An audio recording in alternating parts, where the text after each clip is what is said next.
Bismillahirrahmanirrahim. Assalamualaikum warahmatullahi wabarakatuh.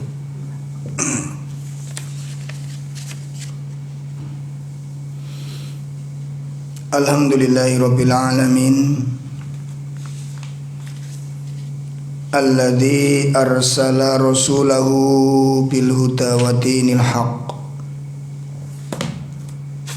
liyudhhirahu 'alad dini kullih walau karihal musyrikun. Asyhadu an la ilaha illallah wahdahu la syarikalah wa asyhadu anna Muhammadan abduhu wa rasuluh. Ya ayyuhalladzina amanu taqullaha haqqa tuqatih wa la tamutunna illa wa antum muslimun. Ya ayyuhalladzina amanu taqullaha wa qulu qawlan sadida yuslih lakum a'malakum wa yaghfir lakum dhunubakum wa man yuti'illaha wa rasulahu faqad faza fawzan 'azima.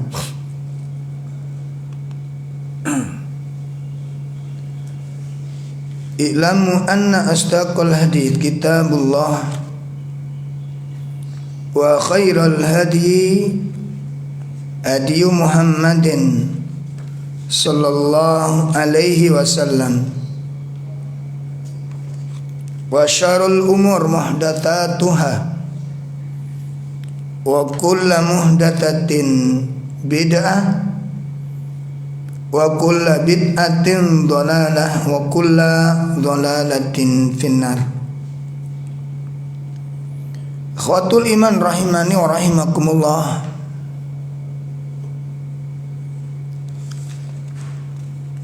Bapak-bapak, ibu-ibu, jamaah majelis taklim yang semoga dimuliakan Allah Subhanahu wa taala. Alhamdulillah,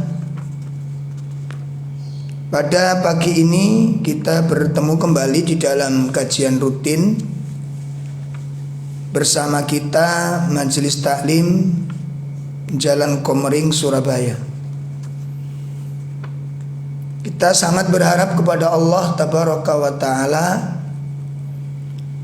mudah-mudahan ilmu yang kita pelajari mengantarkan kepada hidayah at-taufik. Ilmu yang kita pelajari membuahkan khusyuknya hati dan lembutnya jiwa. Ilmu yang kita pelajari kita harapkan bisa menjadikan sebab salamah was sa'adatul hayat fid dunya wal akhirah, tercapainya keselamatan dan kebahagiaan dunia maupun akhirat. Ikhwas sekalian yang dimuliakan Allah, melanjutkan materi dari pembahasan tazkiyah an-nufus. Pada Selasa yang kemarin kita menjelaskan, kita belajar bersama-sama apa yang menyebabkan para sahabat tidak pernah lelah di dalam beribadah kepada Allah. Apa yang menyebabkan para sahabat ini serakah di dalam melaksanakan ketaatan kepada Allah, sehingga hidupnya para sahabat dipenuhi dengan motivasi yang sangat tinggi di dalam beribadah kepada Allah. Dengan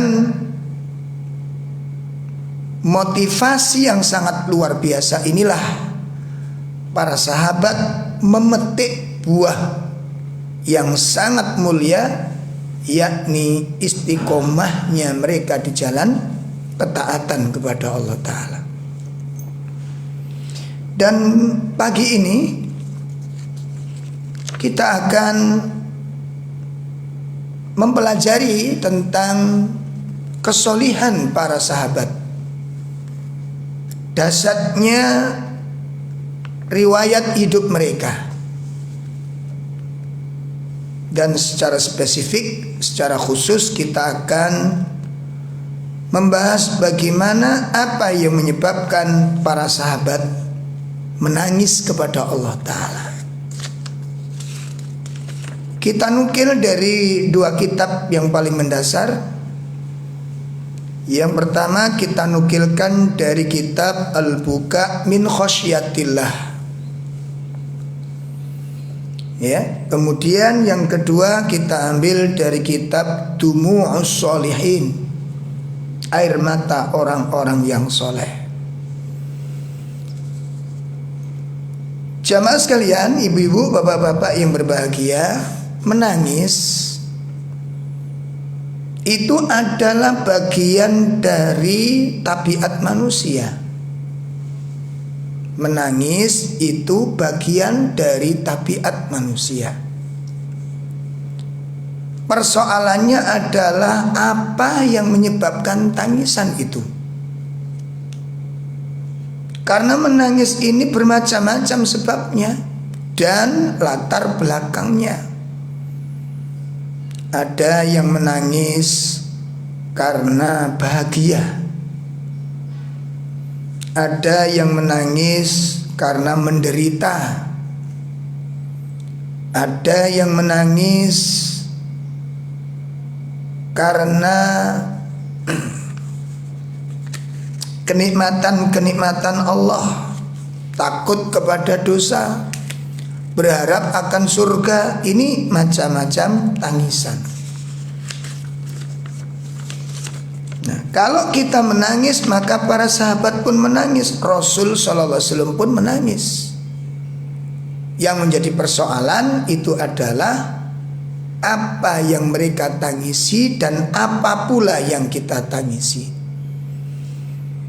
Air mata yang keluar dari kedua pelopak mata kita yang didorong oleh jiwa untuk menangis dan keluar berjalan pelan melalui kedua pipi kita ini, itu memiliki makna yang berbeda-beda.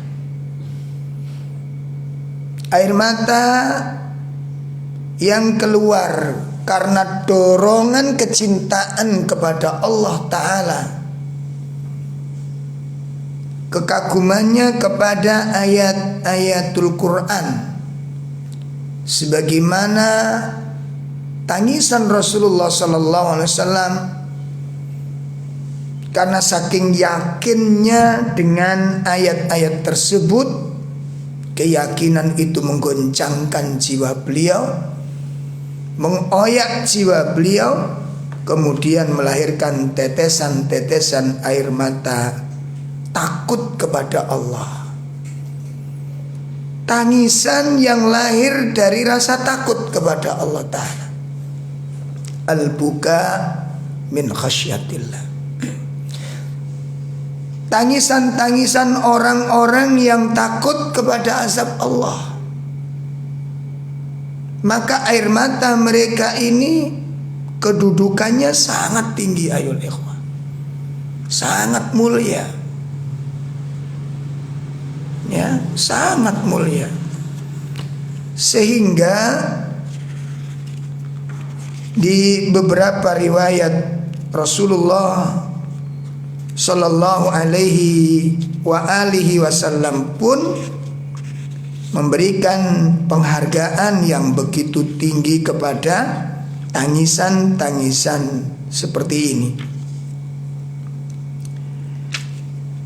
Nah, pemirsa sekalian yang dimuliakan Allah Subhanahu wa taala,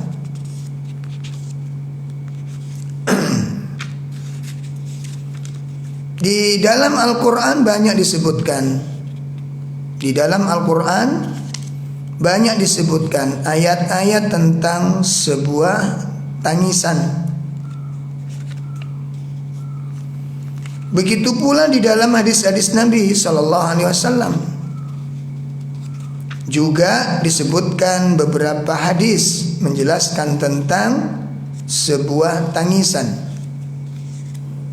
Makanya ada seorang ulama menulis sebuah kitab, Menangislah sebagaimana Rasulullah Sallallahu Alaihi Wasallam menangis, dan tersenyumlah sebagaimana Rasulullah Sallallahu Alaihi Wasallam tersenyum. Ikhwas sekalian, rahimani wa rahimakumullah. Mari kita simak dalam sebuah hadis Nabi Sallallahu Alaihi Wasallam dari sahabat Ibnu Abbas radhiyallahu an. Ainani la tamassuhuman nar, ainun bakat min khasyatillah wa ainun batat tahrusu fi sabilillah. Kata sahabat Ibnu Abbas, aku pernah mendengar Rasulullah Sallallahu Alaihi Wasallam telah bersabda, dua mata yang tidak akan disentuh oleh api neraka. Dua mata yang tidak akan disentuh oleh api neraka. Dua mata ini yang bagaimana yang tidak disentuh oleh api neraka ini? Pertama, Nabi beliau menyatakan ainun bakat min khasyatillah. Yang pertama adalah mata yang menangis karena takut kepada Allah Subhanahu wa taala. Mata yang menangis karena takut kepada Allah Subhanahu wa taala. Dan yang kedua adalah wa ainun batat tahrusu fi sabilillah, mata yang siap siaga karena berjaga-jaga ketika berjihad di jalan Allah Subhanahu wa taala.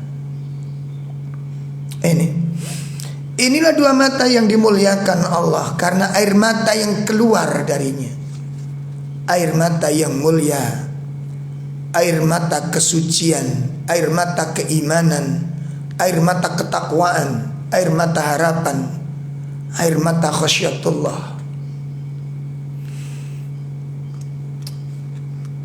Kemudian kita bisa lihat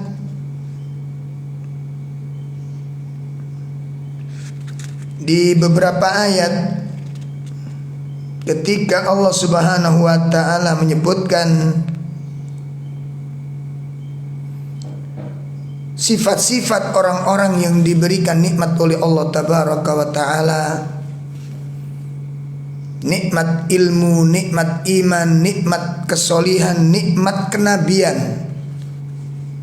Allah menjelaskan sebagaimana disebutkan di dalam surah Maryam ayat 58. Surat 19 ayat 58 Allah Ta'ala menyatakan, A'udzu billahi minasyaitonir rajim.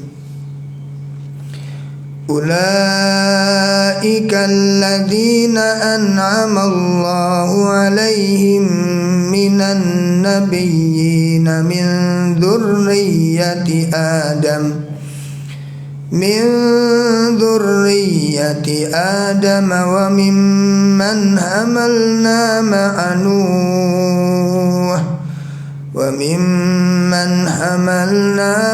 Nuh wa min dzurriyyati Ibrahim wa Israil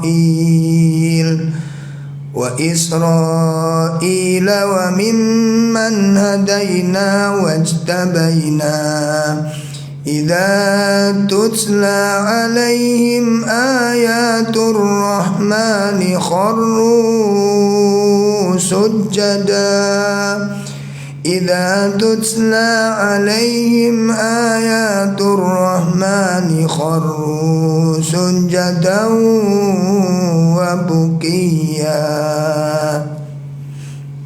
Mereka itulah orang-orang yang telah diberi nikmat oleh Allah Ta'ala, yaitu para nabi dari keturunan Nabi Adam alaihissalatu wassalam, dan dari orang-orang yang kami angkat bersama Nabi Nuh, dan dari keturunan Ibrahim dan Israel, dan dari orang-orang yang telah kami berpetunjuk dan telah kami pilih. Apabila dibacakan ayat-ayat Allah yang Maha Pemurah kepada mereka, maka mereka menyungkur dengan sujud dan mereka menangis kepada Allah. Maka tangisan-tangisan ini dimiliki oleh setiap manusia. Yang membedakan nilai daripada air mata itu adalah apa yang menyebabkan mereka menangis. Mari kita simak apa yang menyebabkan orang-orang soleh ini meneteskan air mata. Dan kita bertanya pada diri kita sendiri, pernahkah kita menangis? Dan kalau kita menangis, pertanyaannya adalah apa yang kita tangisi? Apa yang menyebabkan kita menangis ini? Yang kemudian nanti kita berharap,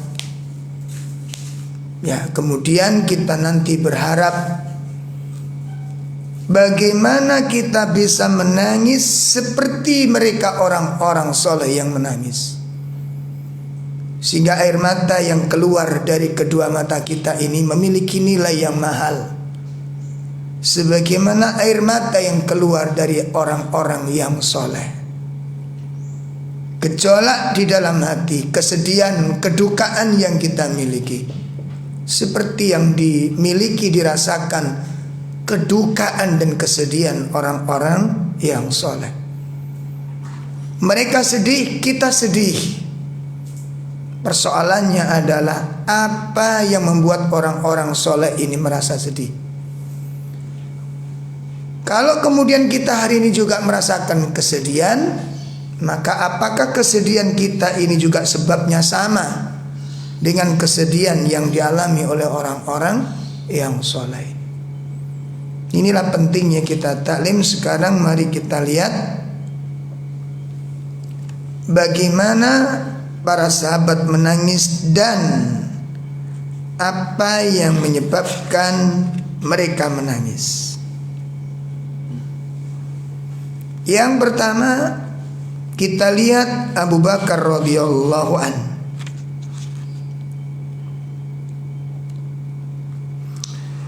Abu Bakar radhiyallahu an kita ambil dari tiga persoalan, tiga kisah.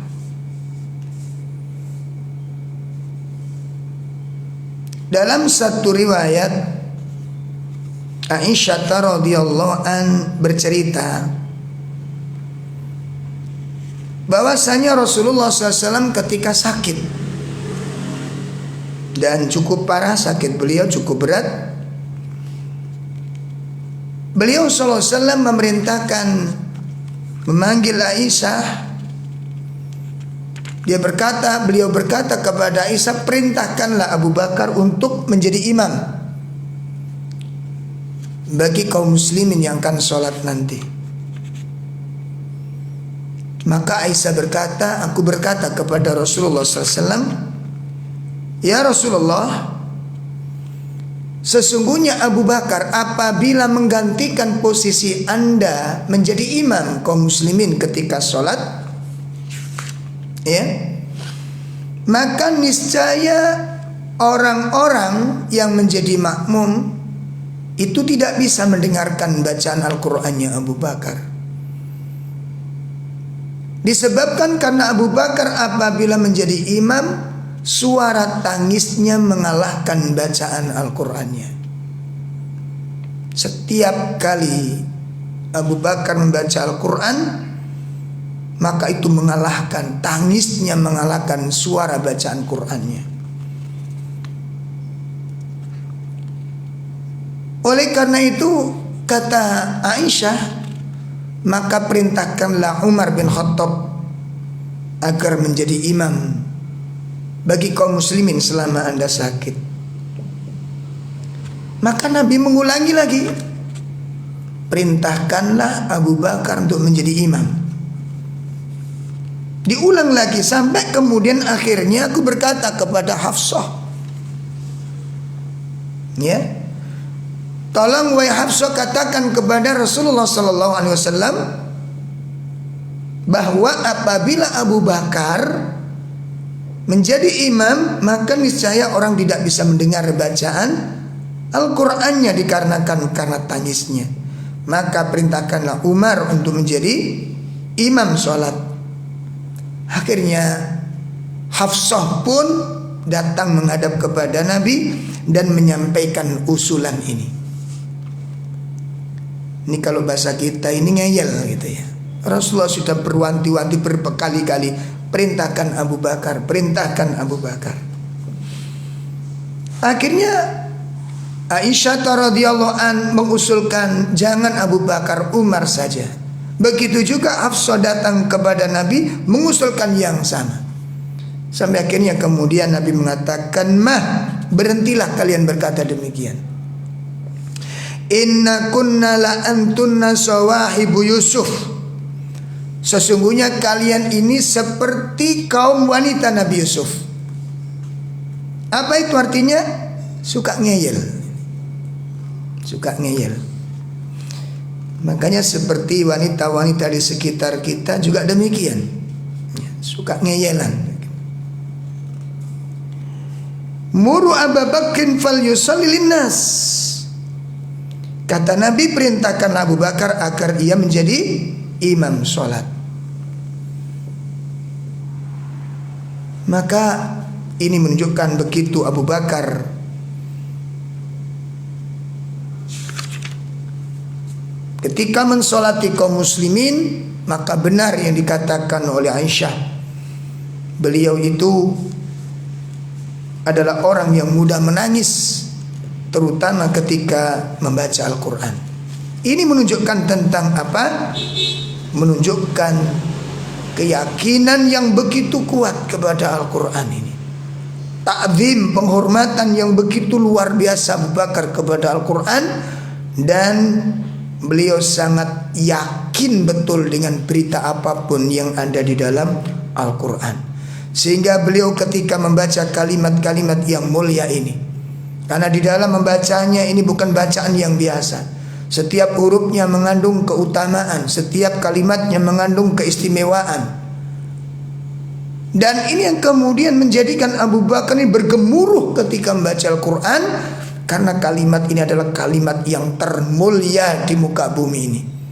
Tidak ada satupun zikir dan doa yang bisa mengalahkan bacaan Al-Quran ini. Inilah kelembutan hati Abu Bakar. Dan kemudian bacaan-bacaan Al-Quran itu memaksanya untuk menjadi orang-orang yang lembut hatinya dan kemudian meneteskan air mata. Kemudian peristiwa yang kedua adalah ketika beliau diizinkan oleh Nabi SAW untuk mendampingi hijrah. Ya Allah. Jadi pada saat turun ayat hijrah dan Allah perintahkan hijrah kepada Nabi, Nabi datang ke rumah Abu Bakar, menemui langsung dan menceritakan, wahai Abu Bakar, aku telah diperintahkan oleh Allah untuk hijrah. Spontan yang namanya Abu Bakar menawarkan, apakah Anda perlu pendamping dalam perjalanan safar Anda ini, hijrah Anda, apakah Anda membutuhkan pendamping? Inilah kecintaan Abu Bakar radhiyallahu anhu kepada Nabi sallallahu alaihi wasallam. Begitu menyampaikan demikian, Abu Bakar, Rasulullah SAW menyatakan, "Na'am, ya, aku butuh pendamping." Maka Abu Bakar pun menawarkan dirinya dengan memahami segala konsekuensi yang begitu berat. Lalu ketika Abu Bakar diizinkan oleh Nabi untuk mendampingi hijrahnya ini, apa yang dilakukan Abu Bakar? Menangis. Apa yang ditangisi oleh Abu Bakar? Tangisan itu adalah tangisan kebahagiaan. Diizinkan untuk mendampingi beliau, berdekatan beliau, berjalan bersama beliau, menghadapi segala persoalan, berdua dengan orang yang dia cintai. Ayo ikhwah, kita mencintai Rasulullah SAW. Yang kita cintai dari Nabi ini apanya? Inilah yang kemudian kecintaan ini jangan sampai hanya tersimpan di dalam lisan kita, tapi hati kita tidak bisa merasakan kenikmatan cinta itu kepada Nabi. Jangan sampai ini kalimat-kalimat ini tersimpan hanya di lisan. Saya mencintai Rasul, wallahi saya mencintai Rasul. Apakah hati kita merasakan kelezatan, kenikmatan? Kita, Masya Allah, ketika melihat anak-anak muda kita, generasi kita mencintai bintang film atau bintang apa begitu, idola dari seorang selebritis yang sangat diidolakan.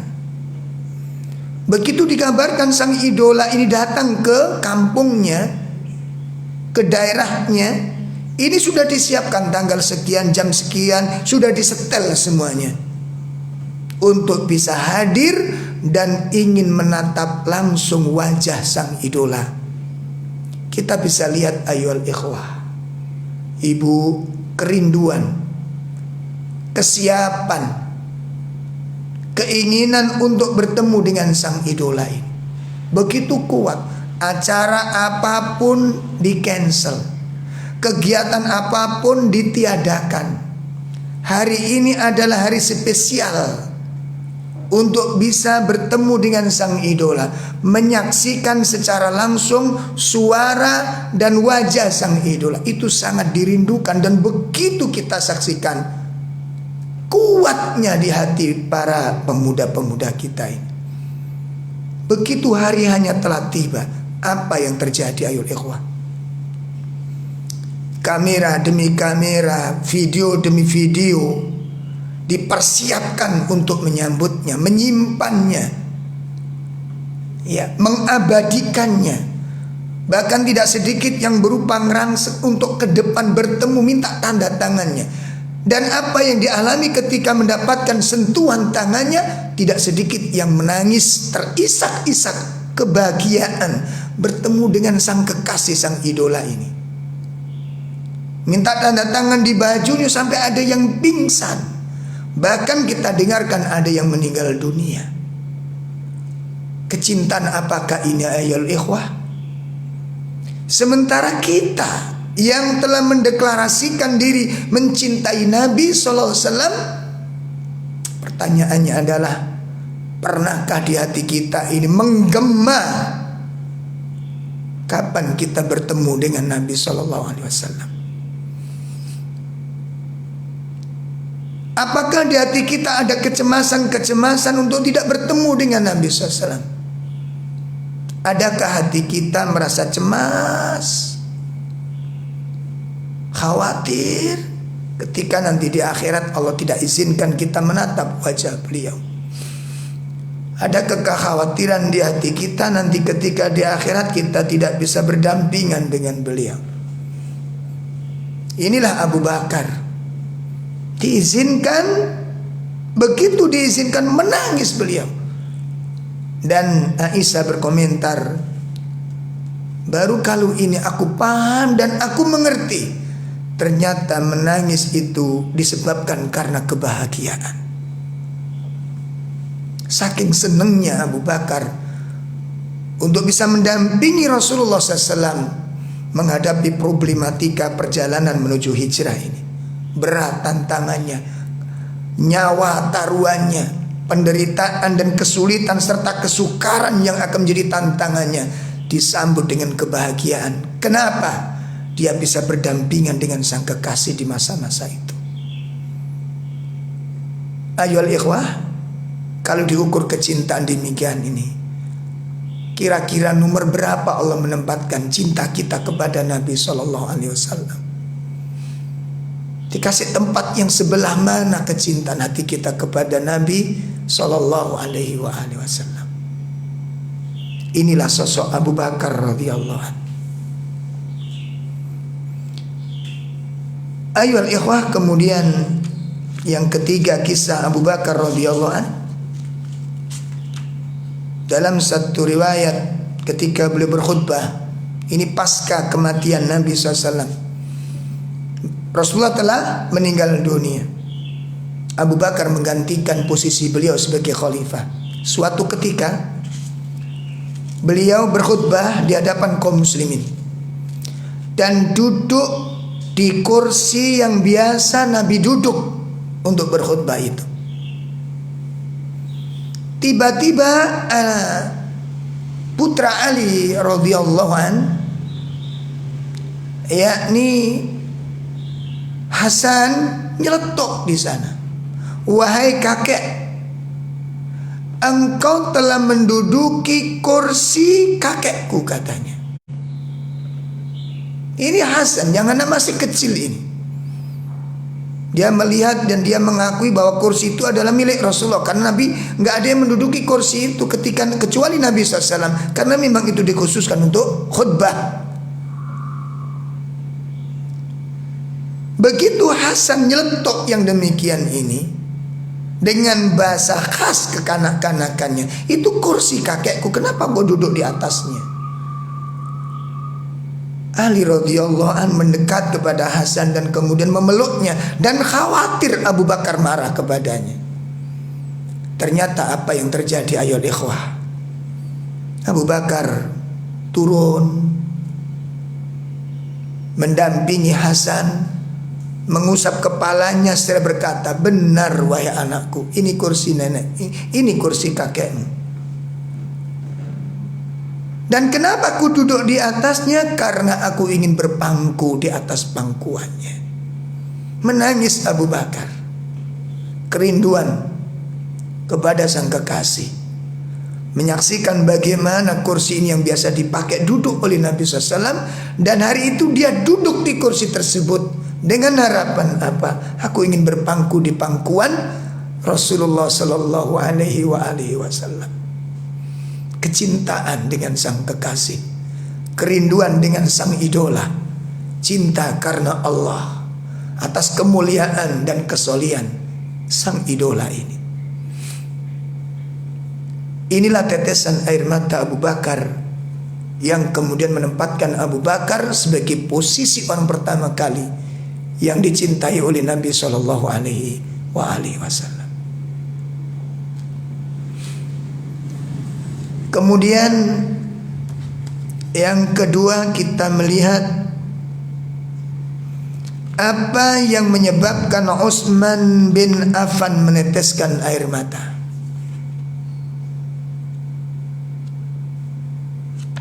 Apa yang menyebabkan Utsman bin Affan meneteskan air mata?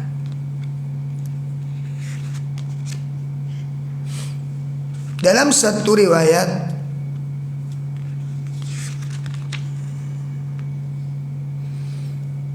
yang diriwayatkan oleh Imam At-Tirmidzi dan Imam Ibnu Majah dan imam-imam yang lain, dan disahihkan oleh para ulama dan sanadnya hasan, dalam hadis ini, apabila Utsman sedang berdiri di sisi suatu kuburan, beliau menangis sehingga air matanya itu basah dengan air mata itu membasahi janggutnya. Ini menunjukkan tangisan itu sangat dahsyat sekali. Sehingga ketika melewati janggut itu, air itu, tetesan-tetesan air mata itu melalui janggutnya seperti tetesan-tetesan embun yang bening. Maka suatu ketika ditanyakan kepadanya, ya Utsman, Dzukiral jannah wan nar, wala tabki. Jika disebutkan surga dan neraka, engkau tidak menangis. Namun mengapa engkau menangis ketika melihat kuburan ini? Apa yang engkau tangisi wahai Utsman? Qala, berkata Utsman bin Affan, sami'tu Rasulullah sallallahu alaihi wasallam. Yang menjadikan aku menangis ketika melihat kuburan itu adalah karena aku telah mendengar Rasulullah sallallahu alaihi wasallam bersabda, innal qabra awwalu manazilil akhirah. Innal qabra, sesungguhnya kuburan itu adalah tempat persinggahan pertama dari rangkaian kehidupan akhirat. Transit pertama menuju kampung akhirat itu kuburan. Pintu gerbang menuju akhirat itu adalah kuburan. Fa in naja minhu, dan jika seseorang selamat dari fitnah kubur ini, fama ba'dahu aisaru min, maka setelah melewati kuburan ini dia akan dimudahkan segala urusannya. Tetapi wa illam yanju minhu, dan jika dia tidak selamat ketika di dalam kuburan ini. Karena perlu kita ketahui pemirsa sekalian, alam kubur atau yang disebut dengan alam barzah ini kata Nabi bisa menjadi taman-taman surga, dan ini juga bisa menjadi lorong-lorong menuju neraka. Di dalam kubur ini ada fitnatul kubur, ada nikmatul kubur, dan ada azabul kubur. Di dalam kuburan ini ada fitnahnya. Di dalam kuburan ini ada kenikmatan dan juga ada azabnya. Sehingga Nabi mengajarkan kepada kita di setiap akhir bacaan tahiyat kita sebelum salam, dianjurkan kita berdoa berlindung dari azabul kubur ini. Karena di dalamnya ada siksaan, ada fitnah, dan ada kenikmatan. Maka Nabi mengatakan wa illam yanju minhu fama ba'dahu asaddu min. Maka barang siapa yang tidak selamat dari fitnah kubur dan dia terperangkap di dalam siksaan kubur dan azabnya, fama ba'dahu asaddu min, maka setelah alam kubur ini usai, setelahnya itu persoalannya lebih dahsyat dan lebih menyakitkan.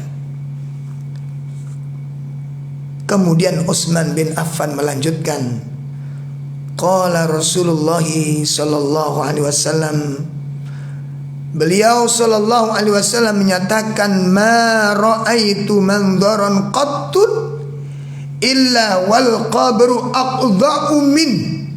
Apa kata Nabi menyatakan, aku tidak pernah melihat sebuah pemandangan yang menakutkan, melainkan kuburan lebih menyeramkan dari semuanya.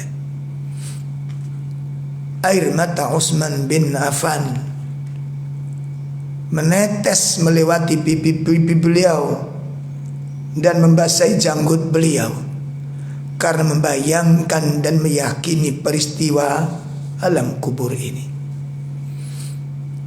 Pemirsa sekalian, yang menjadi persoalan bukan sekedar tetesan air mata Utsman ini. Mari kita simak bagaimana kesolehan Utsman bin Affan ini. Beliau Utsman bin Affan adalah manusia yang malamnya dihabiskan dengan Al-Quran. Setiap malam tangan beliau tidak pernah berpisah dengan Al-Quran. Utsman adalah orang yang paling dermawan. Membeli sebuah sumur bukan untuk kepentingan diri, bukan untuk diperjualbelikan dengan manusia, tetapi beliau membeli sumur, membebaskan sumur dan sumber air itu untuk melakukan transaksi dengan Allah Subhanahu wa taala untuk kemaslahatan umat. Sampai hari ini sumur itu bisa kita saksikan.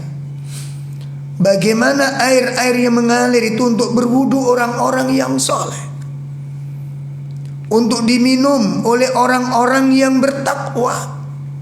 Sehingga jutaan, berapa abad zaman Utsman sampai hari ini yang menggunakan sumur itu adalah kaum muslimin, membasahi kerongkongan-kerongkongan orang-orang yang berpuasa, menyegarkan tubuh para musafir, menyegarkan badan para duyufur rahman, tamu-tamu Allah yang pergi menunaikan haji dan umrah, mengambil manfaat daripada airnya Utsman bin Affan ini.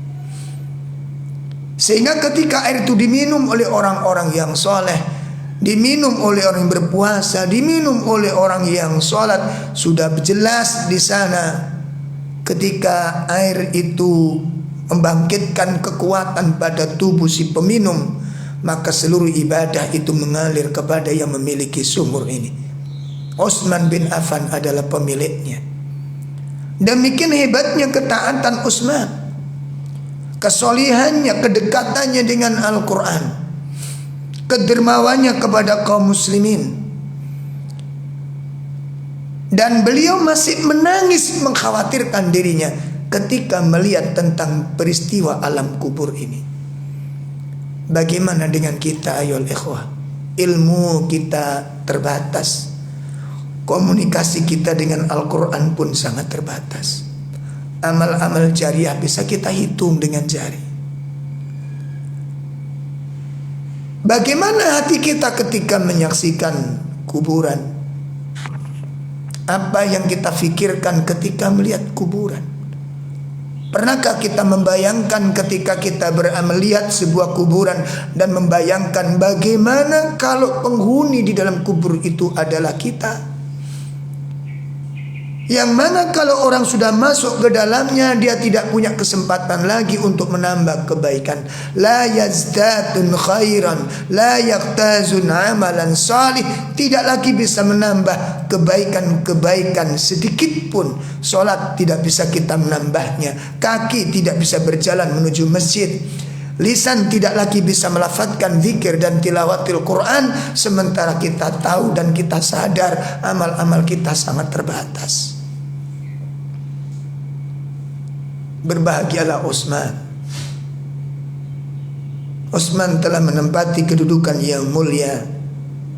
Dan inilah air mata yang menetes di pipinya Utsman bin Affan itu karena ketakutannya kepada azab Allah. Rasa takut yang begitu kuat, rasa takut yang begitu dahsyat. Sementara beliau adalah orang-orang yang solih dan ashabul Quran. Dan beliau menemui syahidnya, mengkhawatirkan keselamatan dirinya dengan azabul kubur. Utsman bin Affan. Kemudian yang ketiga,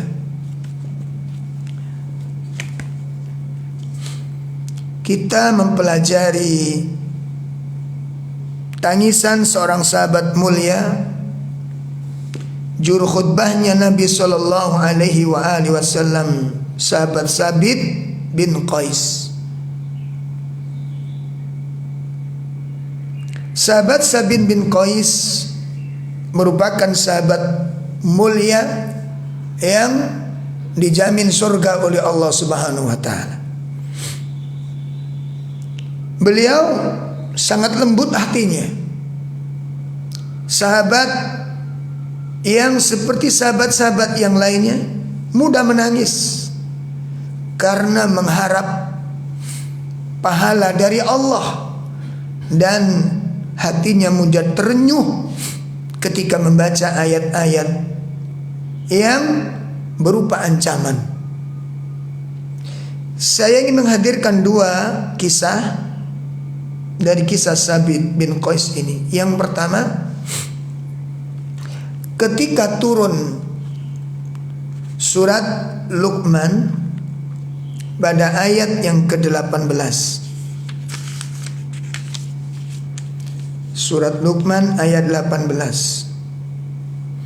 Allah Subhanahu wa taala berfirman, a'udzubillahi minasyaitonirrajim. Wala tusa'ir khaddaka linnasi wala tamshi fil ardi maraha innallaha la yuhibbu kulla mukhtalin fakhur. Dan janganlah kamu memalingkan wajah dari manusia karena sifat sombong. Dan janganlah berjalan di muka bumi dengan angkuh. Sungguh Allah tidak menyukai orang-orang yang sombong dan membanggakan diri. Pemirsa sekalian yang dimuliakan Allah Ta'ala, ketika turun ayat ini, beliau mengunci pintu rumahnya, lalu duduk dan sambil menangis. Mendengarkan ayat ini turun, beliau pulang dan mengunci rumahnya, duduk dan menangis. Wajah kesedihan nampak di raut wajahnya. Membayangkan ayat Allah tidak menyukai orang-orang yang sombong. Pertanyaannya, apakah sahabat-sahabat Sabit bin Qais ini memiliki sifat sombong sehingga dia merasa ayat ini ditujukan kepadanya? Dia duduk termenung mengulang-ulang ayat ini. Innallaha la yuhibbu kulla mukhtalin fakhur.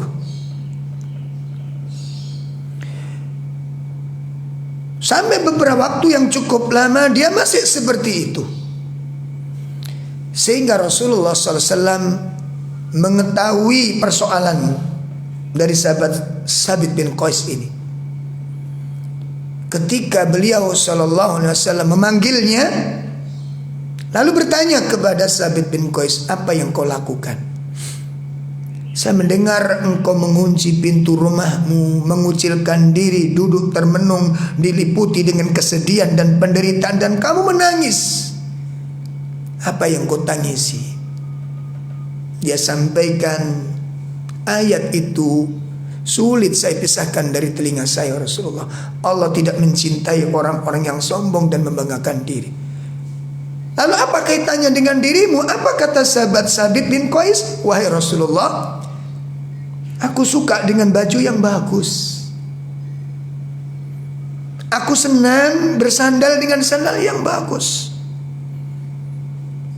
Tetapi aku takut dengan perbuatanku ini, aku termasuk orang-orang yang sombong dengan semua yang aku lakukan ini.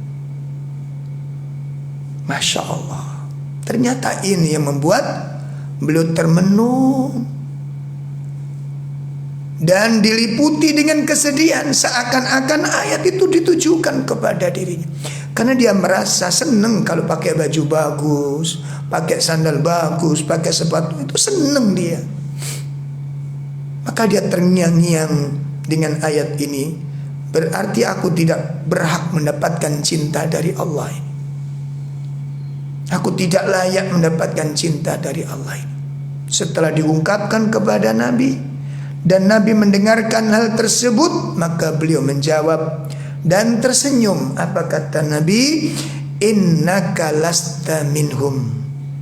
Kamu bukan termasuk orang yang demikian, wahai Sabit. Kamu tidak termasuk mereka. Bukan itu ayat yang dimaksud oleh Allah. Ya, bal ta'isu hamidan. Masya Allah. Ya, bahkan kamu hidup dalam keadaan hamidan, terpuji. Wa tuqtalu syahidan, kan kamu akan gugur sebagai syahid. Wa yudkhilukallahu al-jannah, dan Allah akan memasukkanmu ke dalam surga. Kekhawatiran karakter dan wataknya masuk dalam kesombongan, menyebabkan tetesan-tetesan air mata keluar dari sosok yang namanya Sabit bin Qais ini. Kekhawatiran akan sifat yang tidak baik. Pernahkah kita mencemaskan sifat-sifat kita, ayoul ikhwah? Ada kebanggaan di sana, ketakjuban pada diri sendiri. Ya. Makanya kalau sifat-sifat demikian lalu kita baca ayat-ayat yang demikian tidak menyentuh, apakah ini bagian dari tanda-tanda kebekuan hati? Sehingga hati sulit untuk lembut, hati sulit untuk bisa menangkap, merespon ayat-ayat Allah. Tidak ada reaksi di hati kita dengan ayat-ayat Allah. Apakah ini tanda-tanda kekerasan hati kita? Semoga Allah memaafkan kita dan semoga Allah melembutkan hati kita. Ini contoh yang pertama. Kemudian kisah yang kedua, ketika Allah turunkan surat Al-Hujurat ayat yang kedua, Allah Subhanahu wa ta'ala menyatakan, A'udzu billahi minasy syaithanir rajim.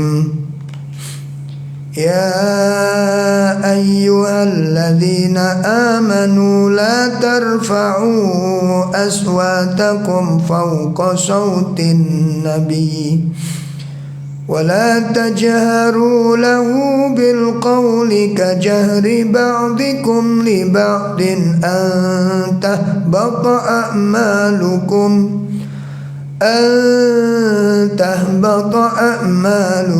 wa antum la tash'urun. Wahai orang-orang yang beriman, janganlah kamu meninggikan suaramu lebih dari suara Nabi, dan janganlah kamu berkata kepadanya dengan suara yang keras, sebagaimana kerasnya suara sebagian kamu kepada sebagian yang lain, supaya tidak terhapus pahala amalmu sedangkan kamu tidak menyadarinya. Pemirsa sekalian yang dimuliakan Allah, ayat ini mengingatkan kita, memberikan nasihat kepada kita tentang adab. Secara tekstual ayat ini hanya berlaku ketika Nabi masih hidup. Karena di sini adalah adab berdiskusi, berdialog, berbicara dengan Nabi. Dan sahabat Sabit bin Qais mendengar ayat ini turun, beliau menghindar bertemu dengan Nabi sallallahu alaihi wasallam. Allahu Akbar.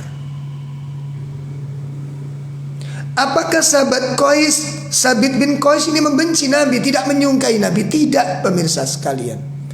Beliau sangat mencintai Nabi, beliau sangat perhatian dengan Nabi.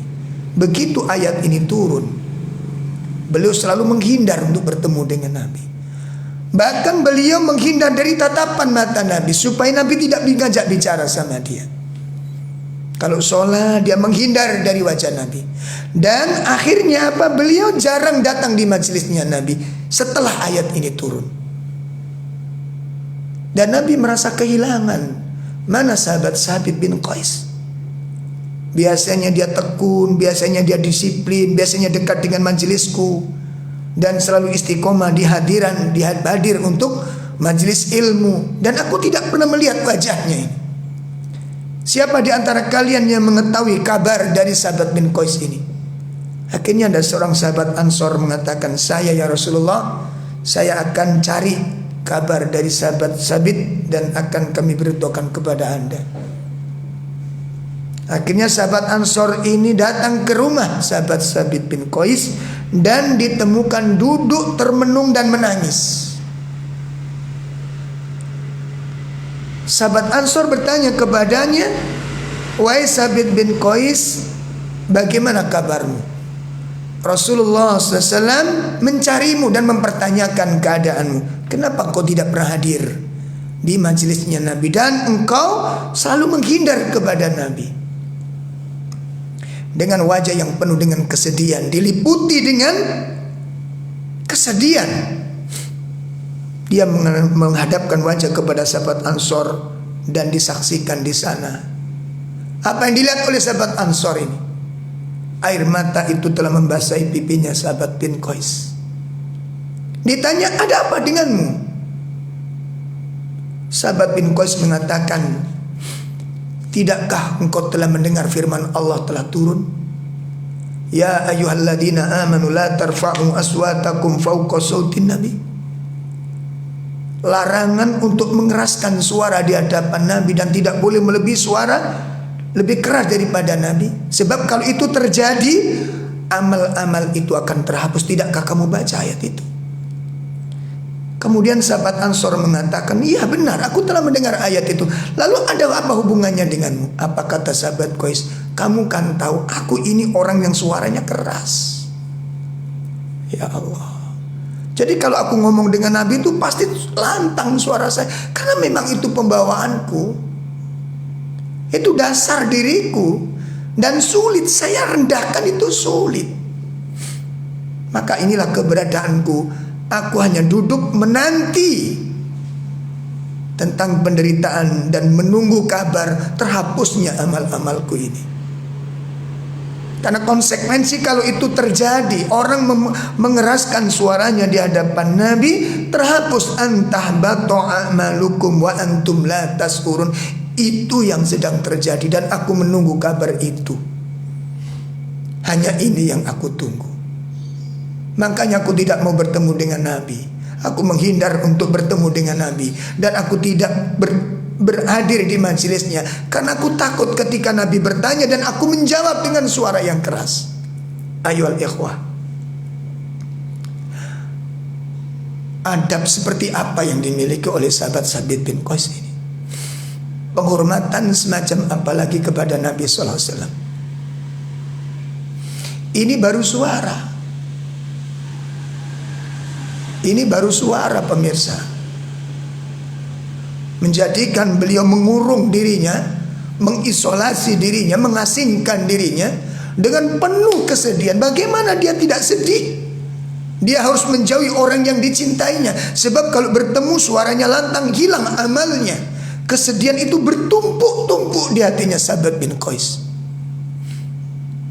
Akhirnya sahabat Ansor ini pun keluar dari rumah sahabat Sabit dan menjumpai Nabi SAW.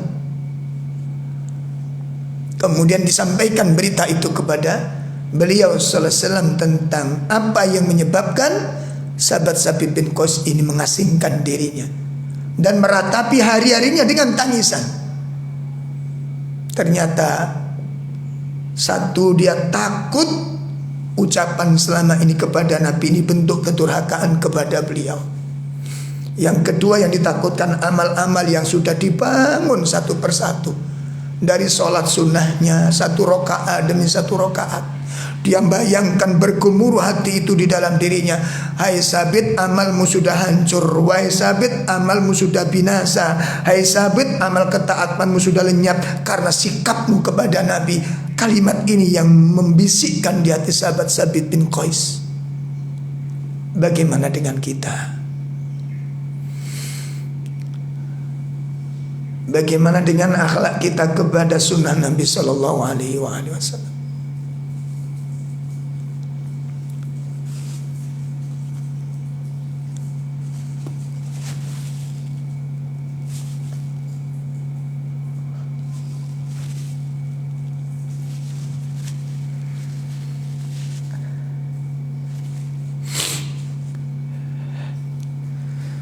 Betapa sering kita berbeda dengan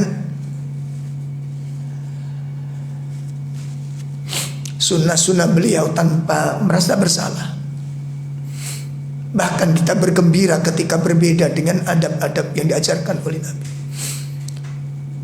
Kita tidak merasa bersalah. Kita tidak merasa berdosa dan kita merasa aman dari amal-amal yang kita lakukan.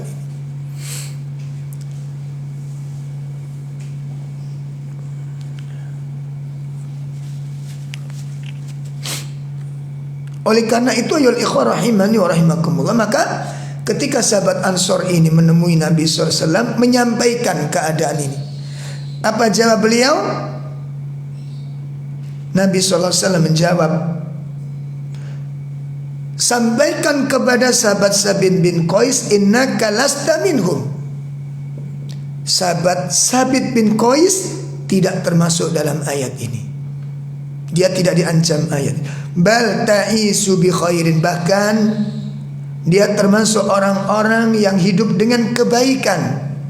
Wa tamutu bi khairin. Masya Allah, Allah memberikan kabar gembira kepada Sabit bin Qais. Allah memberikan motivasi kepadanya, Nabi memberikan motivasi kepadanya. Bahkan hidupnya sahabat bin Qais itu bi khairin, di atas kebaikan. Wa tamutu bi khairin, dan nanti matinya di atas kebaikan. Wa tadkhulul jannah, dan dia termasuk sahabat yang dijamin surga oleh Nabi sallallahu alaihi wasallam. Inilah tangisan sahabat Sabit bin Qais. Kemudian yang keempat, mari kita lihat tangisan seorang wanita tua, salah seorang wanita yang merawat Rasulullah sallallahu alaihi wasallam di masa kecil beliau. Dan wanita ini menjadi wanita yang sangat dalam pengetahuannya dan sangat besar cintanya kepada Nabi sallallahu alaihi wasallam. Beliau tidak lain adalah Ummu Aiman.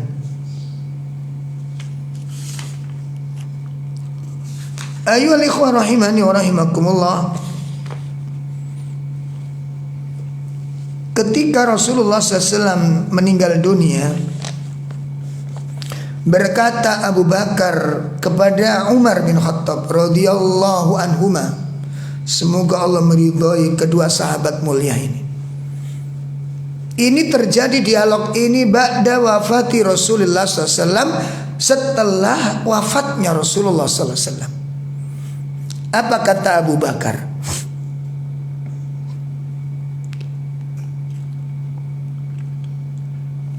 Intaliqa bina ila Ummi Aiman radhiyallahu anha. Kata sahabat Abu Bakar, ya Umar, mari kita berkunjung ke rumah Ummu Aiman. Nuzuruha, tujuan kita adalah menziarahi beliau. Kama kana Rasulullah sallallahu alaihi wasallam yazuruha, sebagaimana Rasulullah SAW beliau selalu berziarah ke rumahnya. Falamma intahaya ilaiha, maka tatkala Abu Bakar dan Umar sampai di rumah Ummu Aiman, bertemu dengannya, bakat ditemukan Ummu Aiman dalam keadaan menangis. Ummu Aiman wanita tua ini menangis. Faqala laha, maka Abu Bakar dan Umar bertanya kepada Ummu Aiman yang sedang menangis, karena Abu Bakar dan Umar mengira Ummu Aiman ini menangisi kematian Rasulullah SAW karena hubungannya sangat erat dan sangat dekat. Berkata Umar dan Abu Bakar radhiyallahu anhuma, ma yubkiki, apa yang menjadikan kamu menangis wahai Ummu Aiman? Kenapa engkau menangis wahai Ummu Aiman? Amma ta'lamina, apakah engkau tidak mengetahui annama indallahi khairun li Rasulillahi sallallahu alaihi wasallam? Apakah engkau tidak yakin, tidak tahu bahwa sesungguhnya di sisi Allah Ta'ala Rasulullah SAW mendapatkan kebaikan-kebaikan yang sangat luar biasa. Lalu apa kau menangis, katanya? Faqalat, maka berkatalah Ummu Aiman, ma abki an la akuna a'lam anna ma indallahi ta'ala khairun li Rasulillah sallallahu alaihi wasallam. Hai Abu Bakar dan Umar, tidaklah aku menangis. Ya, artinya aku menangis ini bukan menangisi kematian Nabi SAW, dan bukannya aku tidak mengetahui, ya, posisi Nabi sekarang ini jauh lebih baik di sisi Allah Ta'ala, berada di atas kebaikan, di atas kebaikan-kebaikan yang lainnya. Saya yakin hal yang demikian. Saya yakin posisi Nabi SAW sekarang sangat mulia dan kondisinya sangat berbahagia.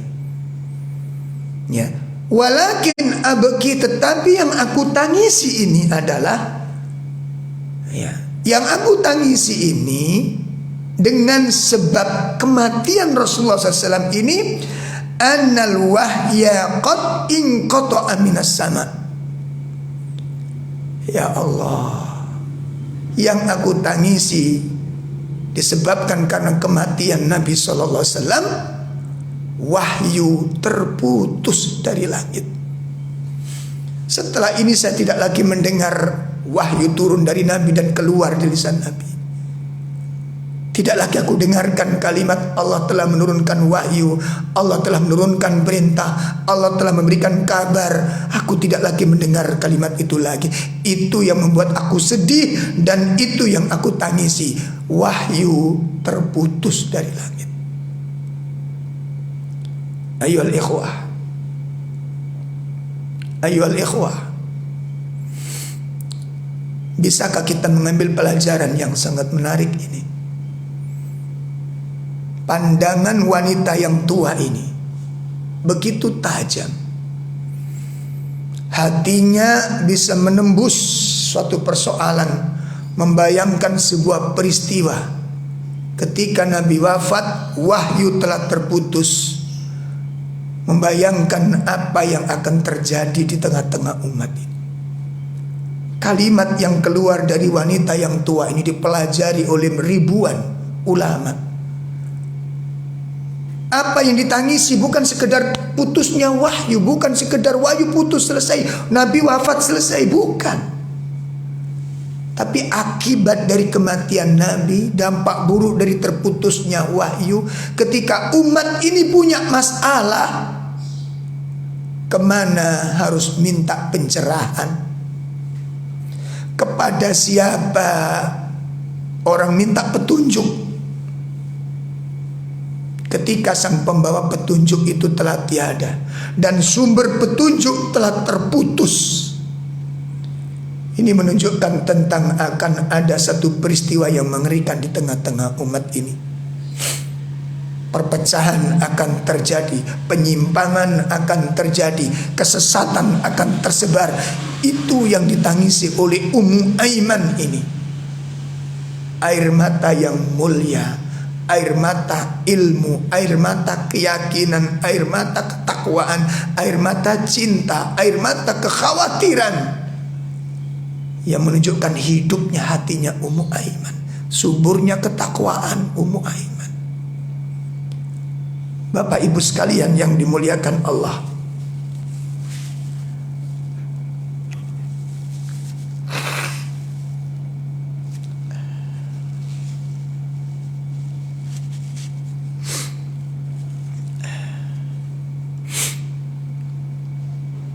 inilah tangisan Ummu Aiman. Inilah yang menyebabkan air mata itu menetes di pipinya Ummu Aiman. Bukan sekedar terputusnya wahyu, bukan sekedar wafatnya Rasulullah, tapi akibat itu.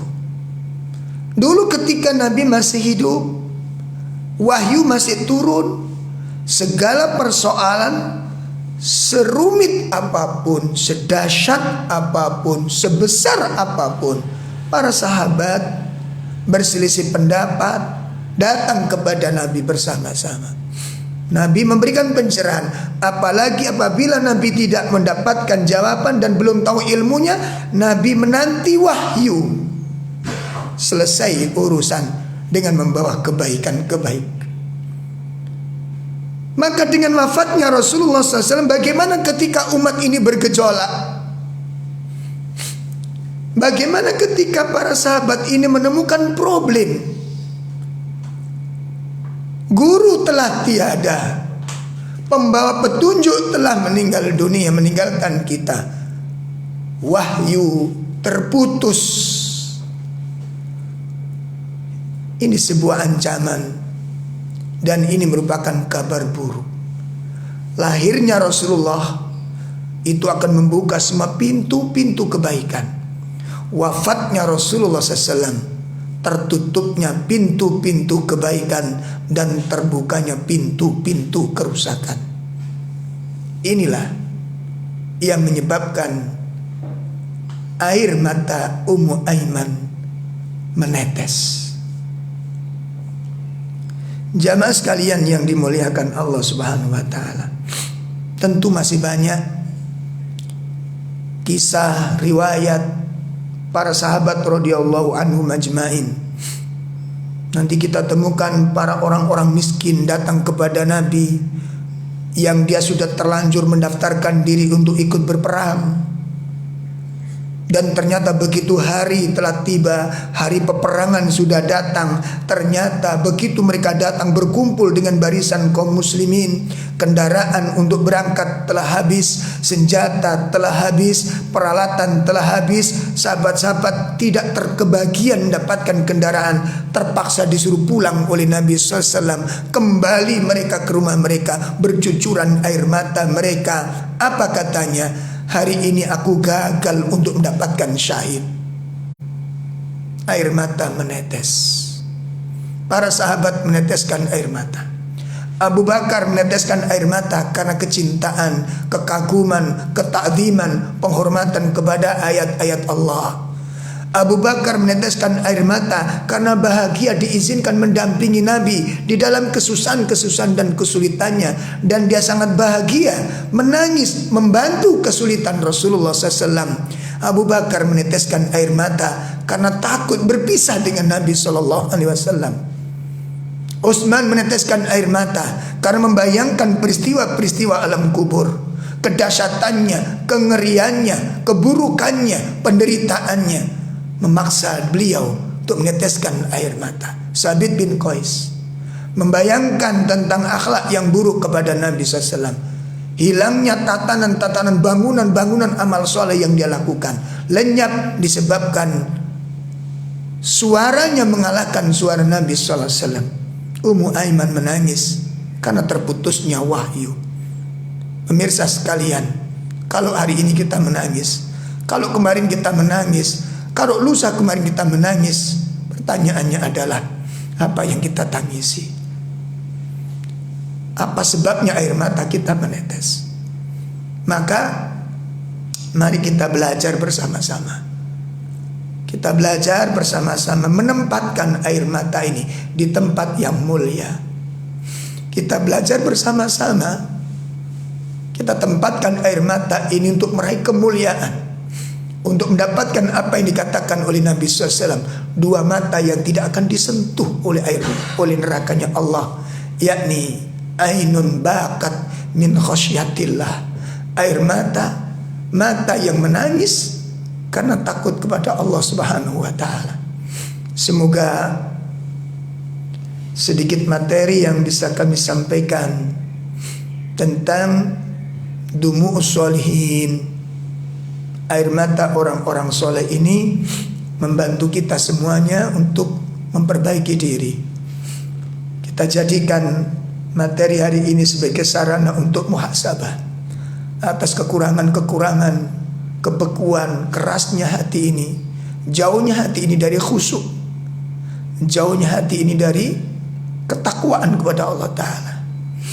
Dan mudah-mudahan Allah memberikan kesempatan kepada kita untuk bisa memperbaiki diri, kesempatan untuk membentuk karakter kita ini mengikuti jejaknya para salafus soleh, generasi yang terbaik dari umat ini, kita memiliki satu kalimat sebagaimana dimiliki oleh sahabat Anas bin Malik radhiyallahu an. Apa kata beliau? Uhibbullah wa uhibbur Rasul wa uhibbu Abu Bakar radhiyallahu an. Aku mencintai Allah, aku mencintai Rasul, dan aku mencintai Abu Bakar. Wa arju ma'ahum, dan aku sangat berharap, kata sahabat Anas, aku sangat berharap kelak di akhirat aku bisa dikumpulkan bersama-sama dengan mereka, walaupun amalku tidak sebaik amal-amal mereka. Ini jamaah sekalian yang dimuliakan Allah, mudah-mudahan apa yang bisa kita sampaikan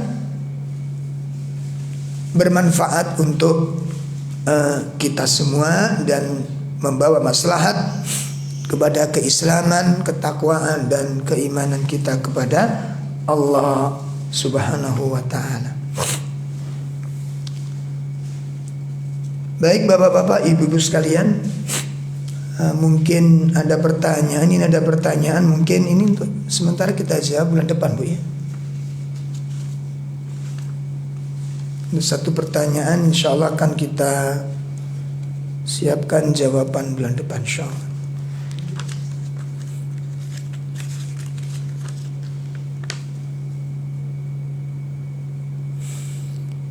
Ini pertanyaan. Assalamualaikum warahmatullahi wabarakatuh. Waalaikumsalam warahmatullahi wabarakatuh.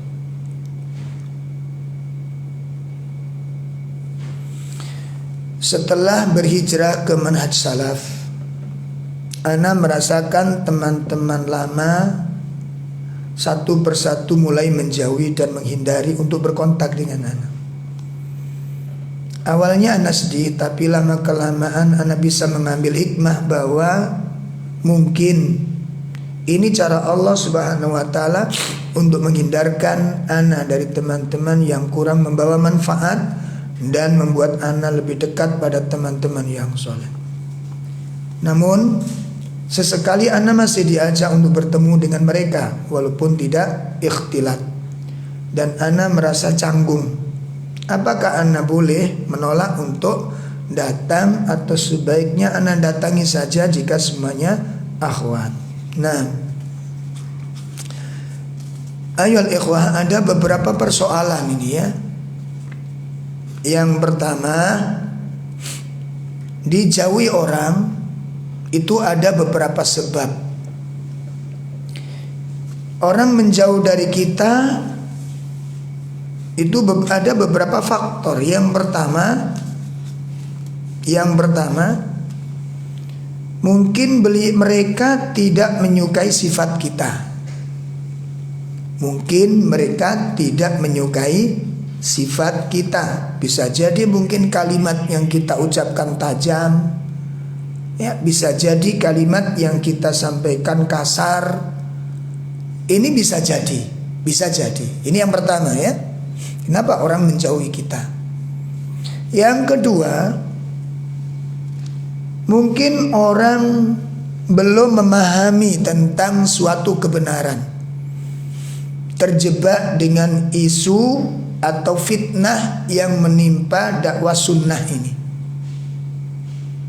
ya, sehingga tidak sedikit saudara kerabat menjauh itu karena takut ketularan pemahaman karena isu yang berkembang.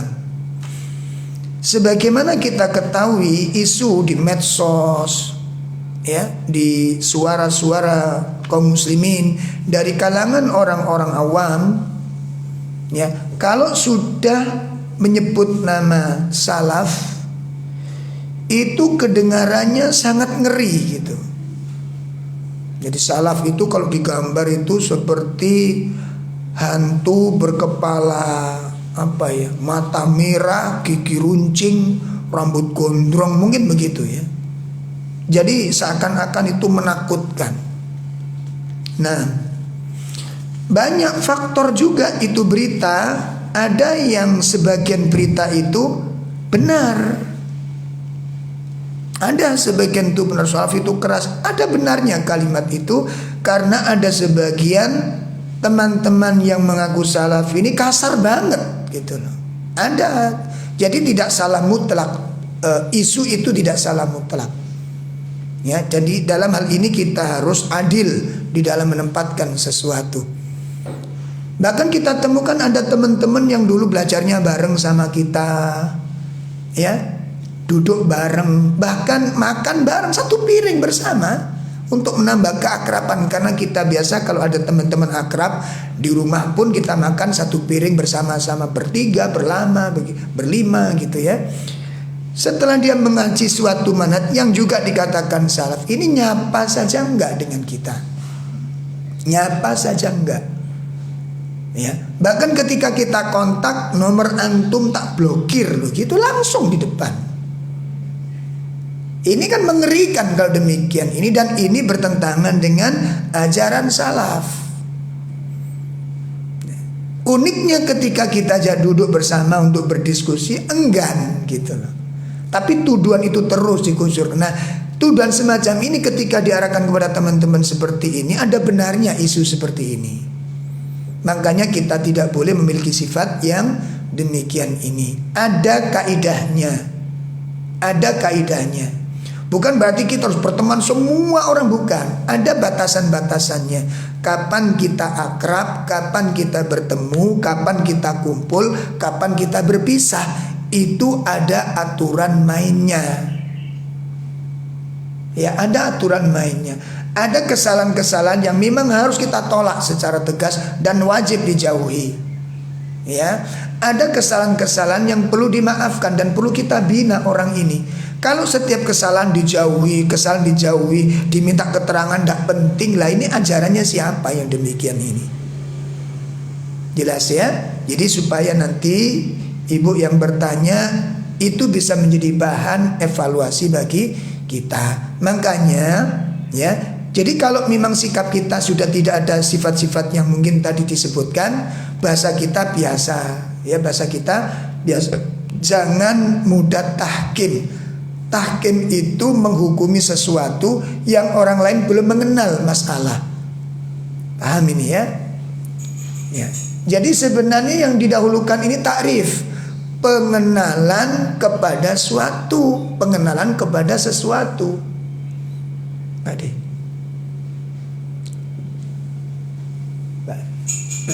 Ya. Jadi pengenalan kepada sesuatu itu penting, mengenalkan sesuatu. Dikenalkan tentang apa itu sunnah, apa itu bid'ah, apa itu subhat. Lah ini perlu pemberitahuan terlebih dahulu. Dan kalau jika memang ada teman-teman pertemuan, teman-teman kumpulan komunitas kita itu awam, maka kalimat-kalimat taklim, kalimat-kalimat nasihat ini perlu disampaikan. Bedakan kalimat nasihat dengan mencela. Saya ulangi, bedakan kalimat nasihat dengan mencela. Kalau nasihat itu berangkatnya adalah keinginan supaya orang lain mendapatkan kebaikan. Kalau mencela itu berangkatnya dari hati yang sudah dipenuhi dengan kebencian. Kalimatnya bisa sama, tapi nilai yang didengarkan jelas berbeda. Ya, makanya ini tolong dalam bermuamalah ini harus dipelajari yang baik sehingga nanti tidak menimbulkan fitnah. Ya. Jadi kalau kita cara berbicara kita baik, cara diskusi seandainya ada teman kita punya pemahaman yang berbeda, itu hal yang wajar. Ya, berbeda itu wajar. Para sahabat berbeda pendapat, terjadi perbedaan pendapat. Ya, para ulama terjadi perbedaan pendapat. Nah, makanya nanti diurut sana. Nanti kalau memang ada sesuatu yang membahayakan, satu misal membahayakan iman kita, kok komunitas kita itu condongnya kepada maksiat yang luar biasa, ya, atau memiliki subhat tentang masalah pemahaman akidah atau manhaj. Kalau memang demikian, kita bisa membatasi diri, ya, bisa membatasi diri, begitu ya. Jadi kalau ada orang menjauh kita, jangan dicap langsung benci kita, tidak. Tapi yang pertama, kita evaluasi diri kita. Yang kedua, kita jadikan sebagai bahan belajar lebih luas. Dan jangan pesimis. Kalau ternyata dia menjauhi kita itu karena benci dengan amalan yang kita lakukan, karena perubahan kita, ya, karena perubahan kita, karena perubahan pemahaman kita, itu hak dia untuk melakukan itu, ya. Dan kita tidak usah minder dengan hal yang demikian ini. Allah akan memberikan ganti, mudah-mudahan Allah memberikan ganti teman-teman yang lebih baik. Nah, adapun pertanyaan berikutnya tadi, apabila teman-teman mengundang, ya, teman-teman mengundang jenengan, apa perlu dihadiri? Dilihat saja dulu satu acaranya apa. Ya, kalau teman-teman reuni acaranya apa? Nyanyi-nyanyi, yo ora usah teko mari nyanyine ae. Ya. Long saya lihat itu ada teman-teman yang SMA, teman-teman kuliah. Wong reuni ku bledos-bledosan balon. Sama niki TK apa piye? Gitu loh. Ya mikir toh Bu ya, tuwek ngono, wis tuwek. Lah wong usia wis duwe anak telu, umur wis 50, umur sudah 50 tahun. Lo kok menyanyi tepuk-tepuk tangan? Ini pekerjaan anak TK. Ya nggak usah datang kalau acara seperti itu. Sudah sia-sia, sudah nggak ada manfaatnya, dan itu bahaya gitu loh. Bahaya. Sampaikan saja saya tak datang setelah keplok-keploknya selesai, gitu aja. Ya. Lang, ya mas nggak semikir saya nggak. Opo sampean kurang tuh keplok gitu loh. Wong kita itu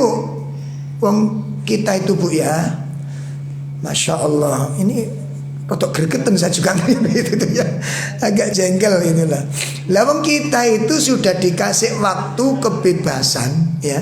Kita dikasih waktu kebebasan sekitar 10 tahun kita. Masa kanak-kanak yang kita lalui bebas dulinan tok, sing keplok-keplok, sing jungkir walik, sing jengking, itu sudah kita lakukan semua selama 10 tahun gitu loh.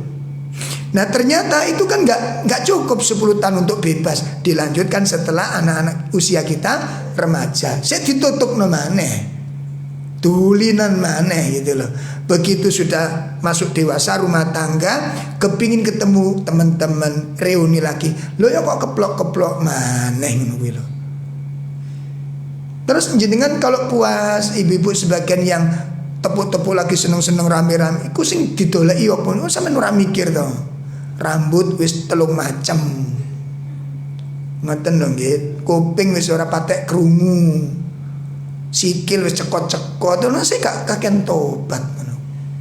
Ya, dihindari saja pertemuan seperti itu. Sampaikan, ditelepon nanti kira-kira selesainya keplok-keploknya jam berapa gitu ya. Ya nanti sekitar sampai asar, ora cemet to tangane kuwi. Ya, nanti jamin datang setelahnya aja, nanti setelahnya sampai datang. Itu kalau acaranya yang ada manfaatnya, nanti sampaikan, kita bergaul biasa aja ya, bergaul biasa aja. Ya. Nah, kondisi seperti ini ya bahasa muamalah kita pakai. Tetap dalam koridor-koridor syar'i, ya. Nah, kemudian jangan hulu, jangan berlebih-lebihan. Ya. Jadi kan nggak usah pakai qalallahu ta'ala, nggak usah, nggak nyambung, betul nyambung. Ya. Kalau dinasihati, nah begini Bu ya. Kalau di teman komunitas itu ada 10 anak, 10 akhwat, ya 10 akhwat. Dari 10 akhwat ini kira-kira ada nggak salah satu di antara mereka kalau diajak ngomong itu enak, diajak berpikir bisa, diajak dialog bagus. Nah orang yang seperti ini dahulukan untuk didekati, tapi tetap jangan bahasa taklim, ya bahasa kita, bahasa persaudaraan dulu, biar dia akrab dengan kita, ya. Dan kalau kita ingin menasihati teman kita ini, gunakan tahap, meliputi tahapan-tahapan. Tahap pertama mengajak, tahapan kedua menyuruh, tahapan ketiga melarang. Jangan larangan didahulukan. Ini kebalik. Ya, kebalik. Itu kalau kita baca di dalam kitab Muqawimat Adaiyah. Jadi kalau kita dakwah itu ada 3 tahap. Tahap pertama mengajak, tahap kedua menyuruh, tahap ketiga melarang. Jadi larangan itu di terakhir gitu. Ya, diajak dulu, diajak untuk belajar, diajak untuk ini dan itu macam-macam gitu ya. Karena fitrah manusia itu kalau dengar larangan itu tidak suka dia menjauhi larangan, nggak suka, berat. Kenapa? Karena nafsu mencintai yang dilarang itu. Makanya ada tahapan-tahapan yang sangat menarik gitu. Jenengan bisa baca di dalam, jenengan cari kitabnya Syekh Utsaimin. Jenengan cari kitabnya Syekh Utsaimin yang judulnya Zadud Da'iyah Ilallah, bekal seorang dai di jalan Allah. Bekal seorang dai di jalan Allah. Loh Ustadz, saya kan bukan ustadz. Dai itu nggak harus jadi ustadz. Ya, dakwah itu macam-macam Bu ya. Kita istri mendakwai suami bisa, teman mendakwai teman bisa. Itu dakwah. Ngajak itu dakwah, nasihati itu dakwah, ya. Nah, itu bisa diperhatikan. Atau jenengan beli bukunya, buku Kutebnya Syekh Muhammad Zifan yang diterjemahkan oleh Ustadz Zainal Abidin yang berjudul Saatnya Hidayah Menyapa Rumahku. Itu bagus sekali.